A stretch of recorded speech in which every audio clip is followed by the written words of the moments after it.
Hey everyone, today I'm going to teach you how to report an issue directly in Google Chrome. This feature is incredibly useful when you encounter bugs, crashes, or any unusual behavior in your browser. Without any further ado, let's get started.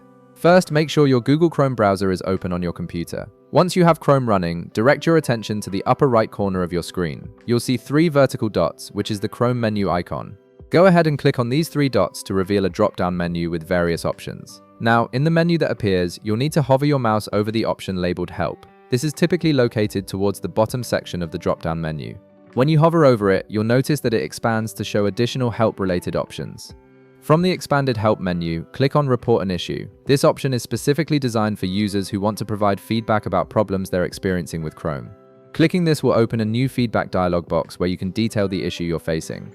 Once the feedback form appears, you'll see a field at the top where you can input a description about the issue. This is the most important part, so be clear and specific about what's happening.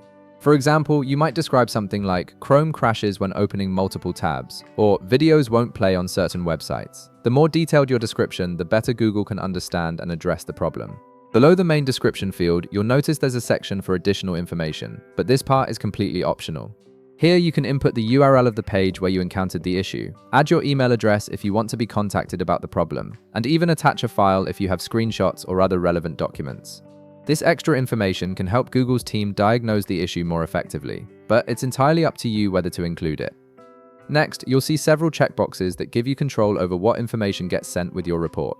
The first checkbox says we may email you for more information or updates. If you check this, Google might reach out to you if they need clarification or want to inform you when the issue is resolved. The second checkbox is include this screenshot and titles of open tabs. This is really helpful because it automatically captures what's on your screen at the moment you're reporting the issue, giving the support team visual context. The third checkbox says send system information, which includes technical details about your computer and Chrome installation. This data helps identify if the issue is related to specific hardware or software configurations. After you've filled out your description and selected your preferred checkboxes, simply click the Send button at the bottom of the form. Your feedback will be immediately transmitted to Google's Chrome team for review. And that's it. You've successfully reported an issue in Google Chrome, helping make the browser better for everyone. If this video helped you out, be sure to leave a like, subscribe, and I'll see you in the next one.